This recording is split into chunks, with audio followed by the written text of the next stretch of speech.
Alright, welcome to possibly the worst automotive channel on YouTube, quite possibly the worst channel on YouTube, and if you've never seen this car before, or been to the channel back in a junkyard, this is a car that's probably going to get pulled out sooner than later and restored. Restored sooner or later.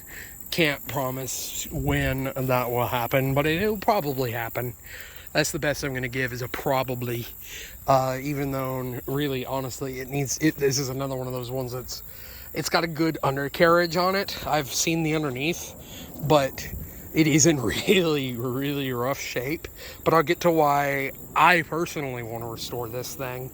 Clarify, though, the reason I say might is because I just have permission to film back here, and I have worked out a price and everything on it for me to get a hold of this car, but it is not mine currently, so keep that in mind as I talk about it. I am solely just talking about this car because I'm never going to find a running one to talk about. So, and really, I just use this channel as an excuse to talk about cars. Anyway, this is a right up my alley as far as cars go. It is a weird, bizarre, quirky, limited production, barely known special edition, possibly the only one left that hasn't been crushed yet. But it is a 1988 first year Chevy Spectrum Turbo. They made a turbo variant and more jets.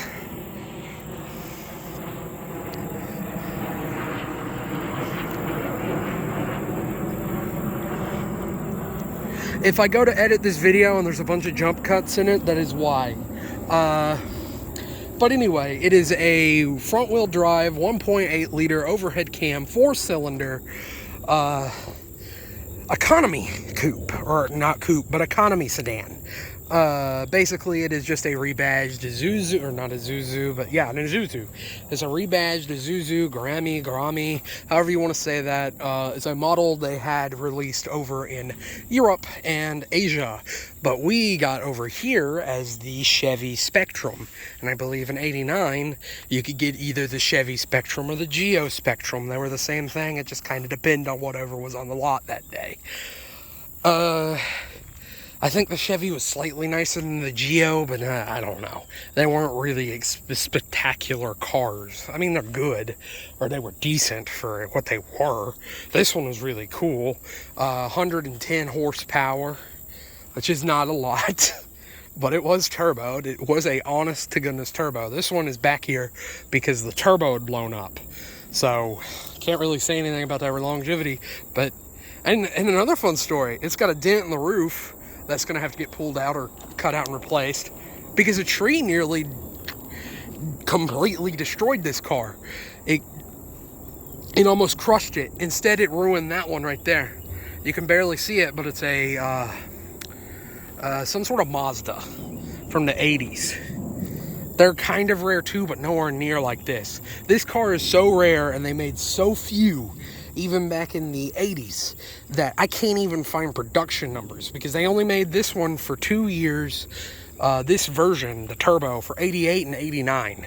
The Spectrum itself only ran for 4 years, 88 to 91, same as my Riata. And I cannot find any production numbers. There are 0 of these registered on the road today, so have no idea. This could be the last one that hasn't been crushed, and it's in abysmal shape, but it would be fun to restore it just because it's a piece of automotive history that needs to be preserved.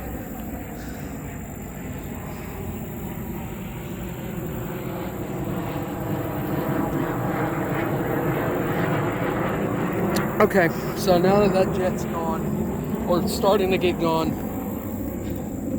it's a piece of automotive history that needs to be preserved. Obviously, you're just going to get an outside view of the car because I can't really get to it. I'm not walking through all that or chopping through all that. And as you can see, the window has been shattered. I originally had a tarp back there because I have been planning on, and still am planning on, buying this car eventually, sometime.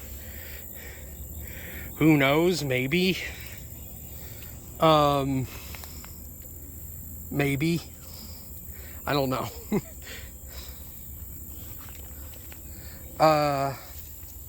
But anyway, this car right here, yeah, trying to keep it in somewhat from rusting away, because at the point it is right now, it's got to have everything replaced except for the dash. With the dash, I'd get corrected because it actually has a unique dash to it. The dash is the same as the original Spectrum, but it's embossed turbo. That's what makes it different. Sure, you could probably get another one embossed, but it wouldn't be OEM equipment, which is nothing really wrong with not having OEM. It doesn't matter if it looks exactly the same, functions exactly the same, feels exactly the same. It's the instance of if it walks like a duck, quacks like a duck. If it walks like a duck, swims like a duck, and quacks like a duck, it's probably a duck. Stupid bugs. It's probably a duck. But yeah, also this color, this ugly color, was the only color you could get a Chevy Spectrum Turbo in. It's called a gunmetal gray with orange accents, which those have gone over the years. They've lost all of their color. And it would say turbo on the door right here, passenger door and trunk, which it does. As well as when you pop the hood, it'll have a turbo on it and a special intake manifold that says turbo. Now, the suspension under this, I'm not sure if it's the same as the iMark. I'm pretty sure it is, considering it's just the same car. But the Mark III, or the iMark as I'll call it sometimes, has suspension. Is famous for having suspension tuned by Lotus. Apparently, it's the same suspension under a Lotus Elise. I don't know how true that is. I don't know if I buy that, but apparently it is. I don't think that's true. I think that's just marketing or hearsay. I don't think that's true. It never came with aluminum wheels. It got steel wheels with special covers. 3-spoke wheel covers. Wow. Of course, you could get the normal Spectrum with a 3-speed manual, or no, not manual, with a 4-speed automatic transmission, as well as a 5-speed. If you got the turbo, its only option was the 5-speed. This one is a 5-speed. So it is a 5-speed turbo, 4-cylinder sports car technically. And for the 80s, they were pretty sporty. They handled really good, even if they had a bit of understeer in them from what I've heard. Of course, it doesn't matter right now because it's in a junkyard state. Maybe someday it won't be. But they handled good. Their 0 to 60 was 10 seconds, which does not sound fast, which it isn't. But for the 80s, you got to keep in mind, that's pretty quick for 1988. Especially a 4-door sedan, even though it's a subcompact or a compact sedan with only 110 horsepower, that's pretty good. Because it made 110 horsepower, I think like 80 foot-pounds of torque. And it was driving the rear wheels. Of course, you got different interior in it. Instead of, you got your gray interior with like a checkered pattern on it, like that. You can't really see it that well from the camera, but it is slightly different from the normal Spectrum, which those are getting hard to find. They also made a hatchback version of this, which I have never found other than one review from Motor Trend, called the Chevy Sprint Turbo. This one, Motor Trend had a review of it and that one, but I've never seen a Chevy Sprint Turbo. So, good luck finding one of those. And it's no wonder this car didn't really sell, because it's a Chevy Spectrum. I mean, you didn't really want these. These were more viewed as cheap cars. They didn't have any status to them, though. They were good, reliable transportation, and this one was pretty fun, but it was expensive. I think I read this thing was like $18,000 in 1988. That's ridiculous for a Spectrum. The turbo option was a good $2,000 more than the fully optioned out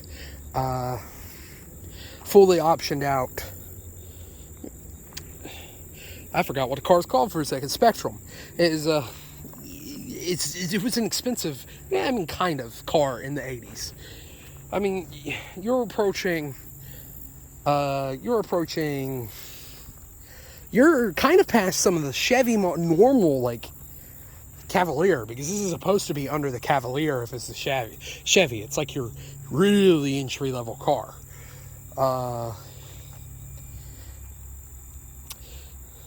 But, yeah, I mean, I wish it was running. I wish I could start it. But it's been abandoned for quite some time.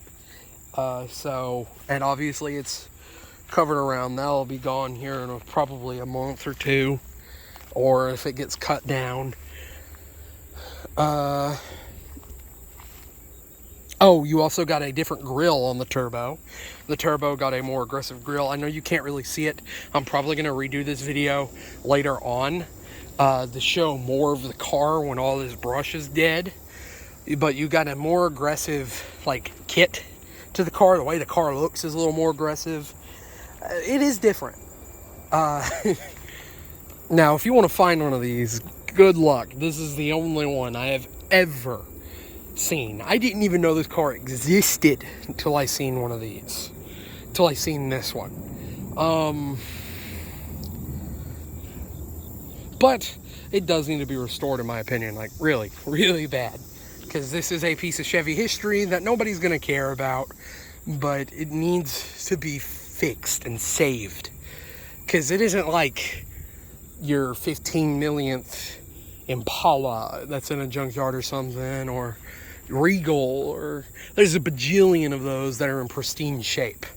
This, which I don't think it is, but this could be the only one that even exists anymore. I don't think it is, but it could be it's a possibility considering how rare this car is. I don't know how many they made, considering they only made it 2 years. There's no sales figures on it. There's not even production numbers. And I've dug through archives, not to mention, if you look this car up, 1988 Chevy Spectrum Turbo, you get 4 results. Three of them are retro reviews from the 80s. So I wouldn't be surprised if they only made 200, 300 of these cars. With the turbo badging and turbo package. Because otherwise it's a 3-cylinder, which the 4-cylinder was an option, but otherwise it's a 3-cylinder. 3-cylinder, automatic, or manual car. Nothing special, just an old economy car from the 80s, which those need to be preserved too, but this one more so, because they made a bajillion of those. Granted, they're going to get rare, but you're always going to have someone who's kind of like me, and there'll be at least 1 or 2 really pristine ones. But other than that, I'm going to go ahead and start ending off the video with, if you know anything I didn't say about this video, or you know any extra information, or you know anything about this car, like sales figures, production numbers, you know anybody who owned one and it was the turbo variant. Otherwise, I mean, I don't care if it was a turbo variant or anything. I'd still like to hear people talk to me in the comments and tell stories about stuff they've owned or done with cars. I want to make this channel more of a community for people to talk about cars. Eventually I am going to get to working on them.